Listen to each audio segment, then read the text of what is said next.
नमस्कार, आप देख रहे हैं आर्या न्यूज। मैं हूं आपके साथ पल्लवी सिंह। खबरों की शुरुआत करेंगे इस वक्त की बड़ी और अहम खबर के साथ। मुंबई में लालबाग इलाके की 60 मंजिला इमारत में भीषण आग लग गई है। बड़ी खबर इस वक्त की आपको बता रहे हैं, जहां पर रिहायशी इमारत की 19वीं मंजिल पर यह आग लगी है और फायर ब्रिगेड की कई गाड़ियां मौके पर मौजूद। बालकनी से नीचे गिरा एक शख्स। इस दौरान बड़ी खबर इस वक्त की आपको बता दें, मुंबई में परेल इलाके के पास एक रिहायशी बिल्डिंग में आग लग गई है। 60 मंजिला इमारत बताई जा रही है जिसपे आग लगी है और रिहायशी इमारत की 19वीं मंजिल पर यह आग लगी है। फायर ब्रिगेड की तमाम गाड़ियां मौके पर मौजूद और हाल ही में बालकनी से एक शख्स नीचे गिरते हुए देखा गया। बड़ी खबर इस वक्त की मुंबई से, जो आपको बता दें कि एक आग लग गई है बिल्डिंग में और इसके साथ ही मंजिला इमारत पर यह आग लगी है। 60 मंजिला इमारत है जिसकी 19वीं मंजिल पर यह आग लगी है। आग लगने के कारणों का फिलहाल स्पष्ट रूप से कुछ नहीं कहा जा रहा, लेकिन बता दें कि दमकल विभाग की गाड़ियां मौके पर मौजूद हैं और लगातार राहत और बचाव कार्य किया जा रहा है।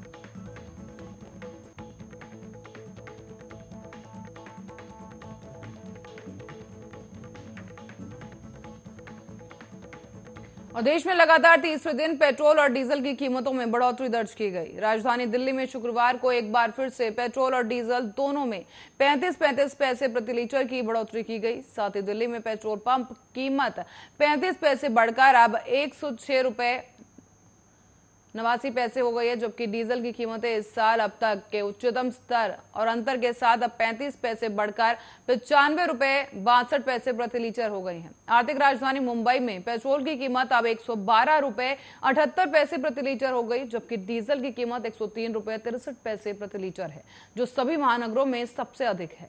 साथ ही कोलकाता और चेन्नई में भी पेट्रोल की कीमतों में इजाफा 107 रुपए 45 पैसे प्रति लीटर और 103 रुपए 52 पैसे प्रति लीटर हो गई है। डीजल की कीमत की बात करें तो 98 रुपए 73 पैसे प्रति लीटर और 99 रुपए 92 पैसे प्रति लीटर पहुंच गई है। कीमतों में उतार चढ़ाव के मामले में पिछले 28 दिनों में 22 दिन डीजल की कीमतों में बढ़ोतरी की गई, जिसके बाद दिल्ली में इसकी खुदरा कीमतों में करीब 7 रुपए प्रति लीटर की बढ़ोतरी की गई है। तेल अब देश के कई हिस्सों में 100 रुपए प्रति लीटर से अधिक बिक रहा है, जबकि पेट्रोल की कीमतें गत 24 दिनों में 19 दिन बढ़ाई गई है, जिससे इसकी पंप कीमतों में भी 5 रुपए 70 पैसे प्रति लीटर का इजाफा किया गया।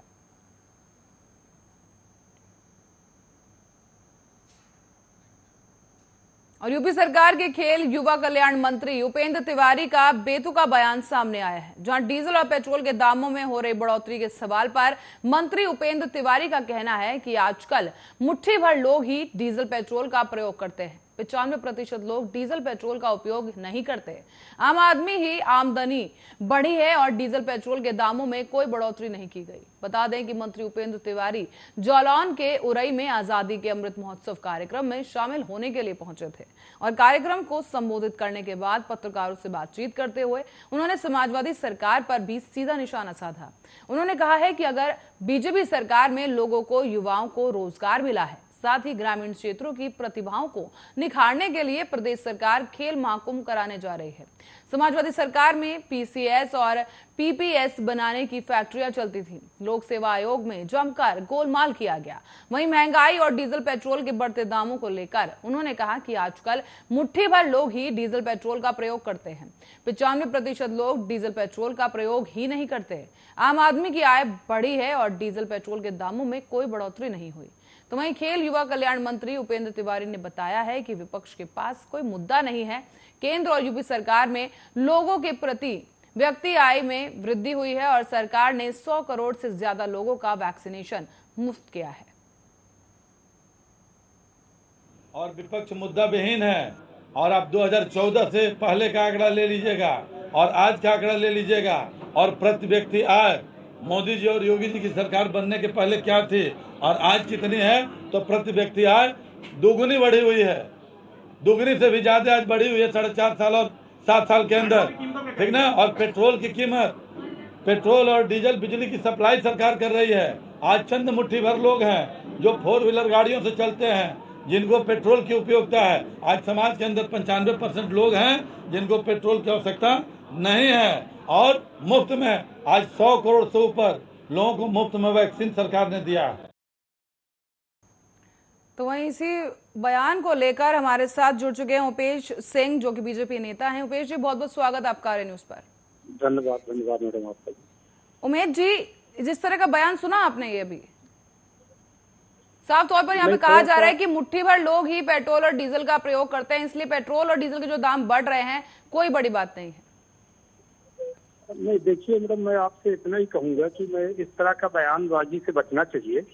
और माननीय मंत्री जी ने क्यों ऐसा बयान दिया है, क्या किया है, वो उनकी सोच है, उन्होंने कहा है। मैं इतना ही बता सकता हूँ कि कच्चे तेल की स्थिति काफी बढ़ा हुआ है और आज कई सालों से प्रॉब्लम हो रही है। सरकार भी पूरी प्रयास में है कि किसी भी तरह से इसको जो है कंट्रोल में लाया जाए, और वो अभी तक तो काफी रेट बढ़े हैं, इसमें कहीं दो राय नहीं है, और बढ़ ही रहा है। इससे जो है इसका व्यवस्था किया जा रहा है। इसके लिए बैटरी की गाड़ियां, इलेक्ट्रिक गाड़ियां और ये सब व्यवस्था, एक परमानेंट व्यवस्था ढूंढा जा रहा है जो बहुत तेजी से चल रहा है, जिसके लिए माननीय नितिन गडकरी साहब ने भी इसके ऊपर बहुत जोर दिया है। तो इसमें कहीं दो राय नहीं है कि इसका रास्ता यही निकलेगा, क्योंकि हम लोग तेल के ऊपर बाहर के देशों पे डिपेंड हैं, और बाहर के देश पे डिपेंड है तो मजबूरी है कि कच्चा तेल लेकर के तभी उसी रेट से ऊपर ही रेट यहाँ का तय हो पाता है। तो ये दिक्कतें हैं।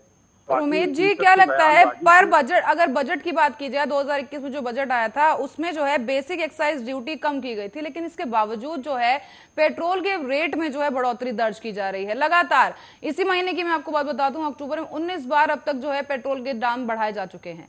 ऐसे में जनता पहले ही महंगाई की मार से ग्रसित है, और ऐसे में जो पार्टी, जो सत्ता में बैठी हुई बीजेपी पार्टी, उसके नेता इस तरह का बयान देंगे, क्या लगता है लोगों पर इसका क्या असर होने वाला है? निश्चित तौर से ऐसे बयानबाजी से, मैंने साफ कहा आपसे पल्लवी जी कि बिल्कुल इस तरह की बयानबाजी से बचना चाहिए। मंत्री जी ने क्यों ऐसा, सर, पर आप ही की पार्टी के लोग इस तरह के बयान दे रहे हैं। उमेश जी, आप ही की पार्टी के लोग इस तरह के बयान दे रहे हैं ना सर? ठीक है, हमारी पार्टी के ही है, मैं जान रहा हूँ, लेकिन मेरे समझ से बाहर है, इसलिए मैं आपसे कह रहा हूँ कि उनकी अपनी समझ होगी, क्या सोच है कि वो ऐसा बयान दिए हैं। इस तरह के बयान से बचना चाहिए प्लीज। तो पार्टी की तरफ से क्या कुछ अब एक्शन लिया जाएगा उन पर, और क्या माफीनामा उनका कब तक आएगा सामने? क्योंकि लोगों पर साफ तौर पर ये तंज कसा है उन्होंने कि मुट्ठी भर लोग ही पेट्रोल और डीजल का प्रयोग करते हैं। जी, हेलो जी, उमेश जी, हाँ, पार्टी की तरफ से क्या कुछ एक्शन? काफी भीड़ भाड़ में हूँ तो आवाज भी नहीं आ रही है, मैं थोड़ा। जी उमेश जी, मैं आपसे ये पूछ रही हूँ कि पार्टी की तरफ से क्या कुछ एक्शन लिया जाएगा, जिस तरह से मंत्री जी ने इस तरह का बयान दिया है, क्योंकि साफ तौर पर जनता को भड़काऊ बयान है ये, और विपक्ष के हाथों में ये मुद्दा पहुंच सकता है बहुत बड़ा।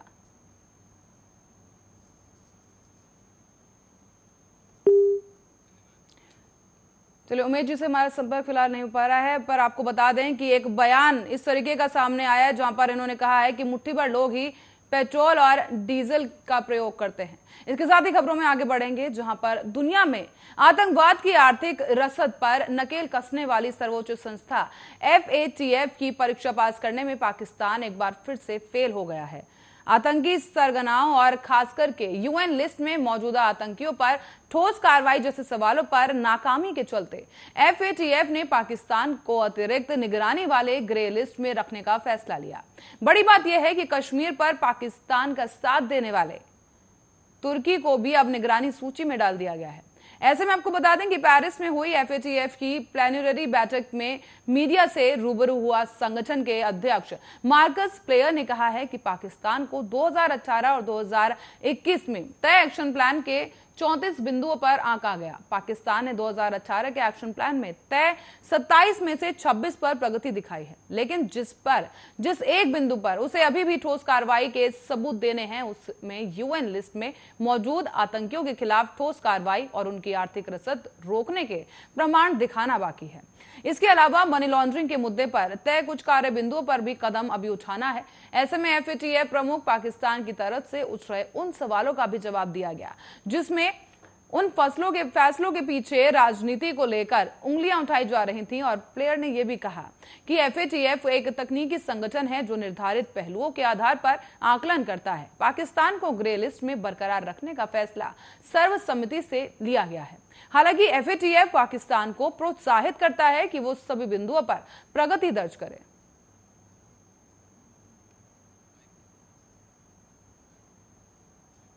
और बांग्लादेश में दुर्गा पूजा स्थल पर हिंदुओं के खिलाफ सांप्रदायिक हिंसा भड़काने वाले शख्स की गिरफ्तारी हो गई है। शख्स का नाम इकबाल हुसैन बताया जा रहा है। पुलिस ने बता दें कि कोमिला में ननुआर दिघी के तट पर एक अस्थायी पूजा मंडप में कुरान रखने के संदेह में इस शख्स को कॉक्स बाजार से गिरफ्तार किया है। पुलिस ने सीसीटीवी फुटेज देखने के बाद इस आरोपी की पहचान की थी और पुलिस के मुताबिक अब इकबाल हुसैन, जिसकी उम्र करीब 35 साल बताई जा रही है, वो कुमिल्ला शहर के सुजान नगर क्षेत्र निवासी नूर अहमद आलम का बेटा है। बताते चले, कॉक्स बाजार जिला पुलिस अधीक्षक हसनुमान ने बताया है कि हमने इकबाल हुसैन नाम के एक व्यक्ति को गिरफ्तार किया है और अब उसे कुमिल्ला पुलिस को सौंप दिया जाएगा। जानकारी मिली है कि इस युवक को रात को कॉक्स बाजार के बीच पर सुगंधा पॉइंट पर से गिरफ्तार किया गया और बांग्लादेश के गृह मंत्री असदुज्जमा खान कमाल ने कहा है कि इस शख्स की गिरफ्तारी की पुष्टि कर दी है। बता दें कि सोशल मीडिया पर भी कुमिल्ला में एक पूजी कमेटी ने धार्मिक ग्रंथ के अपमान करने का आरोप लगाया गया था। धार्मिक ग्रंथ के अपमान की खबर सोशल मीडिया पर शेयर कर दिया गया, जिसके बाद वहां पर बवाल मच गया और हिंसा भड़क गई। जिसके बाद बांग्लादेश में दुर्गा पूजा के कई पंडालों पर हमले किए गए। साथ ही वीडियो फुटेज में साफ देखा जा रहा है कि हुसैन कुरान कॉपी के साथ सड़क पर चल रहा है। कुछ ही देर बाद उसके हाथ में कुरान नजर नहीं आई, जिसके बाद वो हाथ में गदा लेकर घूमता दिखाई दिया।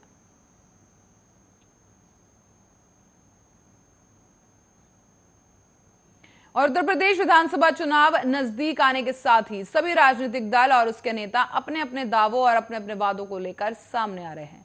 ऐसे में प्रधानमंत्री के संसदीय क्षेत्र वाराणसी में सुभासपा के राष्ट्रीय अध्यक्ष ओम प्रकाश राजभर ने ये बड़ा दावा करते हुए कहा कि पिछली बार हम बीजेपी के साथ आए थे, उनकी सरकार बनी थी और इस बार सपा के साथ गठबंधन है, उनकी सरकार बनेगी। वाराणसी में सुभासपा के राष्ट्रीय अध्यक्ष ओम प्रकाश राजभर ने कहा कि उनकी भागीदारी संकल्प मोर्चा का समाजवादी पार्टी से गठबंधन होगा और समाजवादी पार्टी के साथ गठबंधन की घोषणा 27 अक्टूबर मऊ हलधरपुर में मैदान में अखिलेश यादव के साथ होगी।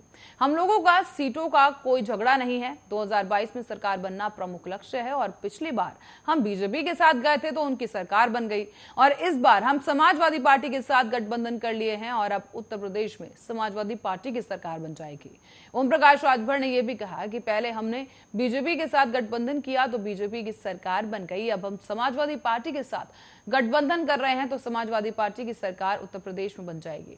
आगरा में पुलिस कस्टडी में एक युवक की मौत के मामले पर उन्होंने कहा कि सैया भय कोतवाल अब डर कहेगा।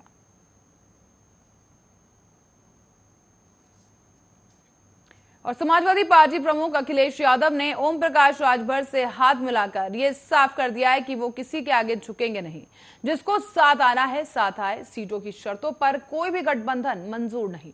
अखिलेश यादव की सेना हर दिन मजबूत होती नजर आ रही है तो वहीं कभी बसपा और कभी कांग्रेस के नेताओं का अखिलेश से मिलना ये साबित कर रहा है कि बीजेपी के अलावा अगर कोई विकल्प है तो वो है समाजवादी पार्टी।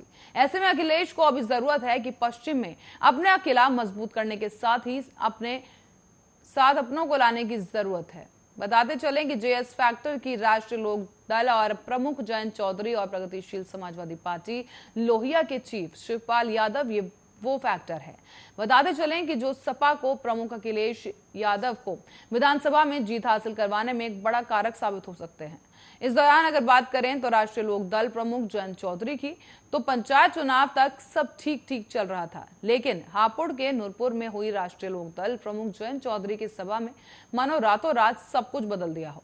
उनके गठबंधन पर 7 अक्टूबर को बयान आया कि समाजवादी पार्टी से गठबंधन 2022 की बात है और उसकी बात 2022 में ही करेंगे। उसने मानो अखिलेश यादव के पश्चिम उत्तर प्रदेश विजय रथ पर विराम सा लगा दिया। हालांकि सपा के साथ न जाने की बात कही नहीं गई, पर इशारों में सपा से अच्छी पेशकश की उम्मीद भी की जा सकती है। कांग्रेस ने हाथ न थामने की बात अपने अगले सभा में कहकर यह साफ कर दिया कि इस बार कांग्रेस के साथ नहीं जाएंगे।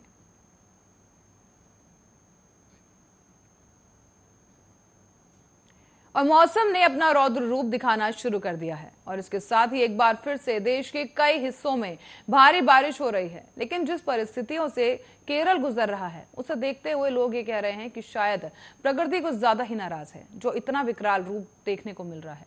लेकिन अचानक मौसम में ये बदलाव आया कैसे, आइए समझते हैं।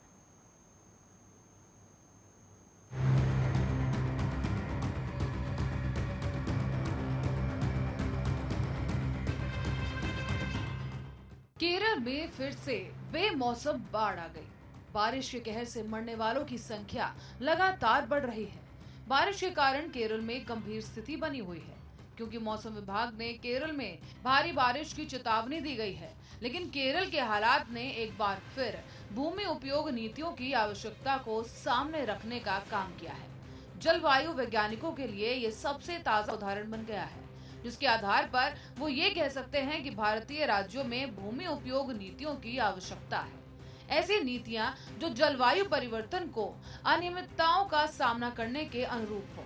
वैज्ञानिकों ने हाल के सालों में न केवल केरल बल्कि महाराष्ट्र, आंध्र प्रदेश, कर्नाटक, तमिलनाडु और गोवा जैसे प्रमुख राज्यों के हालात के आधार पर इस ओर इशारा कर दिया है। ये राज्य देश की अर्थव्यवस्था में महत्वपूर्ण योगदान देते हैं, लेकिन बीते कुछ सालों में हुई भारी बारिश और असामान्य बारिश के कारण काफी नुकसान देखना पड़ा। भारत सरकार ने कहा है कि बीते 2 दशकों में बाढ़ की जद में आने वाले इलाके बढ़े हैं। आमतौर पर इस तरह की किसी भी अनियमितता के संदर्भ में हमेशा ही ये कह दिया जाता है कि ये सब जलवायु परिवर्तन या ग्लोबल वार्मिंग के कारण है। वैज्ञानिकों का कहना है कि ये एक कटु सत्य है, लेकिन बात सिर्फ इतनी भी नहीं है। इसके अलावा भी काफी कुछ है जिस पर ध्यान दिए जाने की जरूरत है। दिवेचा सेंटर फॉर क्लाइमेट चेंज और Indian institute of science Bengaluru के जाने माने वैज्ञानिक प्रोफेसर जे श्रीनिवासन के अनुसार हाल ही के दिनों में केरल में जो घटनाएं सामने आई हैं, उनके पीछे भूस्खलन और बाढ़ मुख्य स्थानीय वजह रही। हालांकि जलवायु परिवर्तन के कारण इन घटनाओं की तीव्रता और दोहराव जरूर बढ़ी है। 16 अक्टूबर को हुई मूसलाधार बारिश में न जाने कितने घर ताश के पत्तों की तरह बिखर गए, पुल बह गए। और इससे पहले केरल में अगस्त 2018 में भी भारी बारिश के चलते बाढ़ आई थी। तब राज्यों के 14 में से 13 जिले बुरी तरह प्रभावित हुए, जिससे लगभग 500 लोग मारे गए। हाल ही के सालों में देश के प्रमुख शहर, खासतौर पर मुंबई, चेन्नई, हैदराबाद, बेंगलुरु में आई बाढ़ ने शहरी विकास की कमियों को उजागर किया। सेमी अर्बन या सेमी रूरल क्षेत्र भी इसी क्रम में आ गए हैं। अगर आंकड़ों की बात करें तो ऐसा नहीं है। आंकड़ों के अनुसार ऐसा नहीं है कि मौसमी बारिश अधिक हो रही है। प्रोफेसर श्रीनिवासन कहते हैं कि इस मौसम में अच्छी बारिश होना कोई असामान्य बात नहीं है, लेकिन हाँ, ये जरूर है कि अधिक बारिश यानी ह्यूमिडिटी का अधिक होना पिछले 120 से 130 सालों में धरती का औसत तापमान करीब 1.3 सेंटीग्रेड बढ़ गया है। इसलिए आर्द्रता 9 से 10% तक बढ़ चुकी है। ऐसे में आपको बता दें कि नेशनल इंस्टीट्यूट ऑफ ओशियनोग्राफी और गोवा के पूर्व संयुक्त निदेशक डॉक्टर जी नारायण स्वामी इस तर्क को खारिज करते हैं कि भारी बारिश बादल फटने के कारण हुई थी। बता दें कि आईएमडी ने घोषणा की थी कि बारिश अपने सामान्य पैटर्न के अनुसार ही थी, पूरी तरह से सही है। ये अरब सागर और बंगाल की खाड़ी के बीच लो प्रेशर बैलेंस के कारण था, न कि बादल फटने की घटना, जैसे केरल में कुछ लोग इसे बता रहे हैं। जलवायु परिवर्तन के कारण हर रोज 100 मिलीमीटर की बारिश होने की घटना कई बार हुई होगी, लेकिन अगर एक घंटे में 100 मिलीमीटर की बारिश हो रही है तो ये बादल फटना है, जो कि एक दुर्लभ घटना है। ये बहुत पुरानी बात नहीं है, लेकिन दक्षिण पश्चिमी मानसून और उत्तर पूर्व मानसून के बीच कम से कम 3 सप्ताह का अंतराल हुआ करता था, लेकिन हाल ही के सालों में ये अंतर काफी कम हुआ है। इसके कारण ये बहस भी छिड़ गई कि क्या हाल ही में हुई वर्षा की नवीनतम घटना वास्तव में दक्षिण पश्चिम मानसून के कारण था या फिर 2 मानसूनों के बीच एक असामान्य घटना। आपको बता दें कि न केवल केरल में बल्कि पूरे प्रायद्वीपीय भारत में यह अंतर बहुत कम हो गया है। 2 जिलों को छोड़ दिया जाए तो तमिलनाडु पूरी तरह से उत्तर पूर्वी मानसून पर निर्भर है। पिछले 2-3 साल से केरल में लौटते मानसून की बारिश हो रही है। पहले केरल में ऐसा नहीं होता था। वैज्ञानिकों का मानना है कि भारी बारिश के कारण जो असर होता है वो प्रभाव जलवायु परिवर्तन के कारण ज्यादा नहीं है, बल्कि इसके पीछे एक साधारण सी बात है, बस इतनी कि बारिश के पानी को निकास के लिए जगह नहीं मिलती। इससे पहले तक यही जमीन बारिश का पूरा पानी अवशोषित कर लेती थी, लेकिन अब धरती पानी अवशोषित नहीं कर पाती। इसकी सबसे बड़ी वजह है कि तब के और अब के जमीन के इस्तेमाल के तरीकों में काफी बदलाव आ गया है। खासतौर पर केरल जैसे राज्यों में पानी खेती में नहीं जा पाता। जो नालियां हैं या मोड़े हैं वो इतनी संकरी हैं कि वो बहुत जल्दी भर जाती है। इस बार ऐसा ही हुआ है। पश्चिमी घाट में होने वाले भूस्खलन या बाढ़ के पीछे सबसे बड़ी वजह वनों की कटाई बताई जा रही है। सड़क निर्माण और उत्खनन के कारण भी इन आपदाओं में वृद्धि हुई है और हाल ही के सालों में पश्चिमी घाटों और केरल की जमीन के इस्तेमाल को लेकर कई तरह के बदलाव आए। कई पहाड़ियों का ढलान 20 डिग्री है, इसलिए जब बारिश होती है तो ये पहाड़ियां खतरनाक हो जाती हैं। जब हम जलवायु परिवर्तन के एक्शन प्लान पर काम करते हैं तब भी कई राज्य वर्षा, बाढ़, भूस्खलन और हमारे डेटा का उपयोग करते हैं और हम उन्हें सुझाव देते हैं कि वो आगे क्या करें। लेकिन ऐसा लगता है कि भारत जलवायु परिवर्तन के खतरे से सुरक्षित रहे, इसके लिए वैज्ञानिकों ने जो समय सीमा तय की है उससे कहीं अधिक समय लगेगा। Special report, Aryan News. और इसी के साथ ही फिलहाल के लिए खबरों में इतना ही। देश दुनिया की खबरों के लिए देखते रहिए आर्यन न्यूज।